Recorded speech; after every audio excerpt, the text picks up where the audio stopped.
dear student, once again I welcome you in this channel. Student जो लोग नए हैं आप हमारे चैनल को सब्सक्राइब कर दें ताकि आप लोगों का सपोर्ट हमें मिलता रहे। इंटरमीडिएट क्लास 11 का इंग्लिश पोइट्री ये पोयम है। Poem name is the laburnum top. Ted Hughes इसके लेखक हैं। The laburnum top means student होता है एक वृक्ष होता है अमलतास का वृक्ष जो अमेरिका में होता है और अमलतास ज़्यादातर अमेरिका में पाया जाता है। और इस चैप्टर में हम लोग आइए उस वृक्ष के शिखर के बारे में स्टडी करते हैं जो अमलतास वृक्ष है। उसका जो शिखर है किस प्रकार से वो बड़ी ही स्थिर, नीरस और निर्जीव सा दिखाई देता है, जबकि जब एक गोल्ड फिंच पक्षी आती है तो वही वृक्ष पुनः से सजीव हो जाता है। आइए हम लोग जानते हैं इस चैप्टर में। देखें स्टूडेंट, यहाँ पर कवि का क्या कहना है। The laburnum top is silent quite steel in the afternoon yellow September sunlight a few leaves yellowing all its seeds fallen till the goldfinch comes with a twitching chirrup, a suddenness, a startlement at a branch head। देखें branch and, यहाँ पर देखें the laburnum top is silent. कभी बताते हैं कि वह जो वृक्ष है अमलतास का जो वृक्ष है उसका जो शिखर है काफ़ी खामोश है, साइलेंट है। क्वाइट स्टील, बिल्कुल ही स्थिर है। स्टील मीन्स स्थिर है, जड़वत है, एक स्थान पर, ठीक है, वो स्थिर है, स्थायी है। In the afternoon yellow September sunlight, माने सितंबर महीने के तीसरे पहर में धूप में ये पीला पड़ गया है। In the afternoon yellow September sunlight, यानी कि यह जो लेबरनम यानी अमलतास का जो शिखर है, ऊपरी शिखर, यह सितंबर के धूप में, सितंबर के तीसरे पहर के पीले धूप में यह खामोश और बिल्कुल स्थिर पड़ा है, ठीक है। यानी बहुत ही नीरस है, ऐसा मानो जैसे कि डेथ के समान है, मृत्यु जैसा है, निर्जीव सा पड़ा हुआ है। The laburnum top is silent quite steel in the afternoon yellow September sunlight, यानी सितंबर के तीसरे पहर, आफ्टरनून सितंबर के तीसरे पहर के पीले धूप में जो अमलतास का शिखर है, उसकी जो चोटी है वह पूरी तरह से खामोश और स्थिर है। ए फ्यू लीव्स येलोइंग, उसके कुछ जो पत्ते हैं, उस पेड़ के पत्ते येलोइंग माने पीले पड़ गए हैं। ऑल इट्स सीड्स फॉलेन, और उसके सारे के सारे बीज जो है नीचे गिर पड़े हैं, गिर चुके हैं उसके सभी बीज, ठीक है। Till the goldfinch comes with twitching chirrup a suddenness startlement. देखें ये बता रहे हैं कि तभी एक कोई पक्षी गोल्डफिंच एक पीले कलर की पक्षी होती है जो ज़्यादातर अमेरिका में होती है और ऑल पार्ट्स ऑफ वर्ल्ड भी पाई जाती है।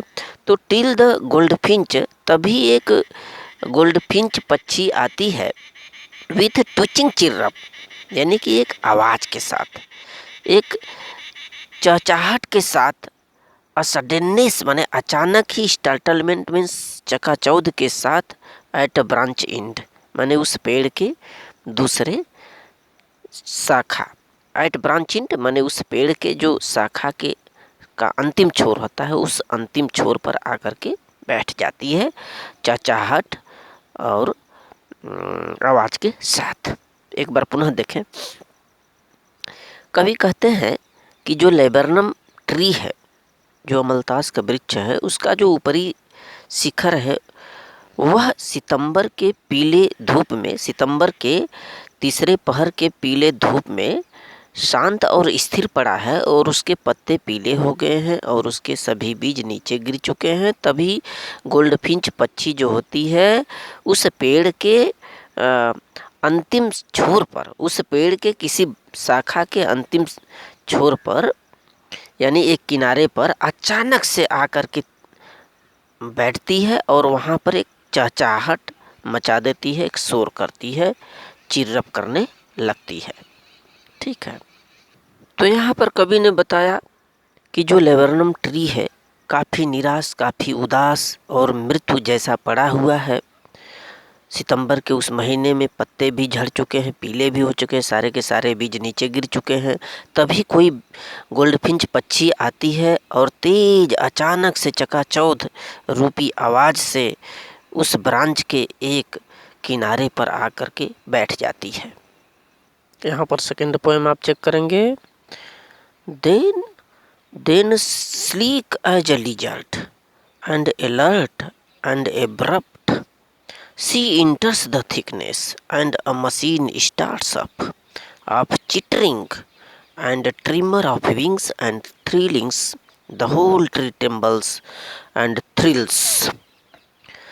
Then the sleek as a lizard. तब कवि कहते हैं कि वह जो पक्षी है वह जैसे छिपकली, लिजर्ड में छिपकली, छिपकली की तरह चिकना और अलर्ट और चौकस तथा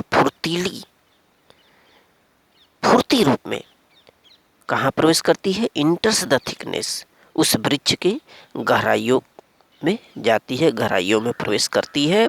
एंड मशीन स्टार्ट्स अप, और जैसे ही उस गहराई में जाती है वहाँ पर उसकी जो मशीन होती है चलने लगती है। मशीन का मतलब उसके जो बच्चे होते हैं, यंग वंस होते हैं उस पक्षी के, वह चिल्लाने लगते हैं। आप ट्यूटरिंग, मशीन स्टार्ट्स अप, आप ट्यूटरिंग, चहचहाहट की आवाज़ उत्पन्न हो जाती है।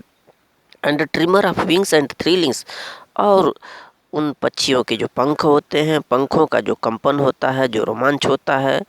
The whole tree trembles thrills, ये क्या करते हैं? पूरे वृक्ष को कंपित कर देते हैं और रोमांच से भर देते हैं।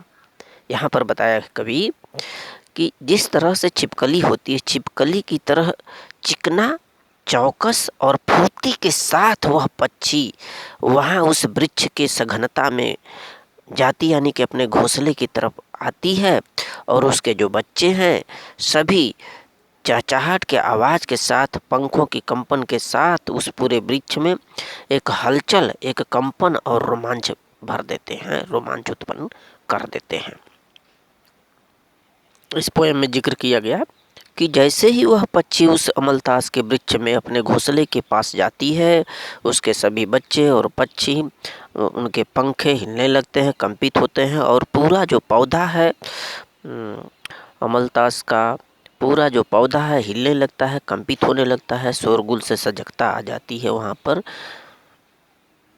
एक तरह से कहें तो पौधा एक बार पुनः खिल उठता है।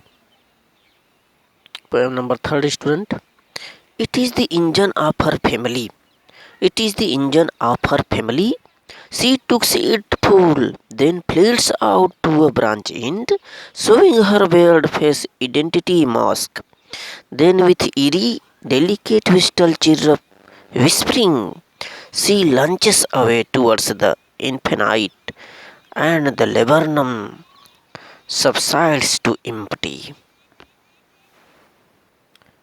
इस थर्ड पोएम में कवि कहते हैं कि अभी जो पक्षियाँ शोरगुल मचा रही हैं, उसके जो बच्चे, it is the engine of her family, माने उसके परिवार, उसके बच्चे हैं, उसके जो छोटे छोटे चूजे बच्चे हैं उस पक्षी के, वही सब शोर मचा रहे थे। जैसे ही वह चिड़िया आती है अपने घोंसले में, सी स्टुक्स इट्स फूल, और वह पक्षी अपने बच्चों को भड़का देती है, यानी कि जैसे ही वो आती है उसके जो छोटे छोटे बच्चे हैं तेज चिल्लाने लगते हैं। Then flits out to a branch end, तब वह फड़फड़ाती हुई बाहरी शाखा के किनारे बैठ जाती है। Then flits out to a branch end, तब उस पेड़ के सघनता से बाहर किसी शाखा पर आ जाती है। शोइंग हर वेल्ड फेस आइडेंटिटी मास्क, और अपने उस चेहरे को दिखाने लगती है। उस पक्षी का जो मुखौटा होता है, जो धारीदार मुखौटे होते हैं जो उसकी आइडेंटिटी यानी उस पक्षी की जो पहचान होती है उसको इंगित करने लगती है।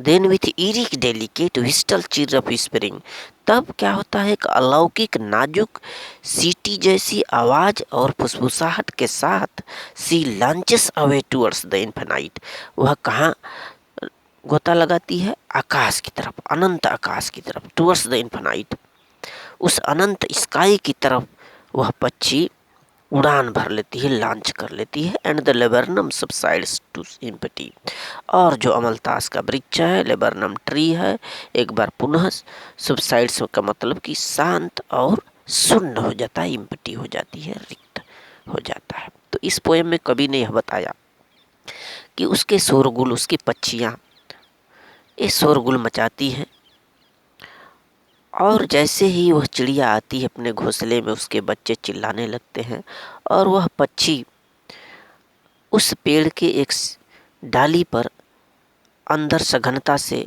बाहर की तरफ आती है और अपने उस चेहरे को दिखाने लगती है, तथा वह एक अलौकिक और नाजुक तेज सीटी जैसी आवाज़ फुसफुसाहट के साथ जैसे ही वह उस अनंत आकाश में उड़ान भरती है, फिर से वह अमलतास का वृक्ष उसी अवस्था में आ जाता है, शून्य, शांत और मृत्यु जैसा एक बार पुनः बन जाता है। तो student, very very thank you.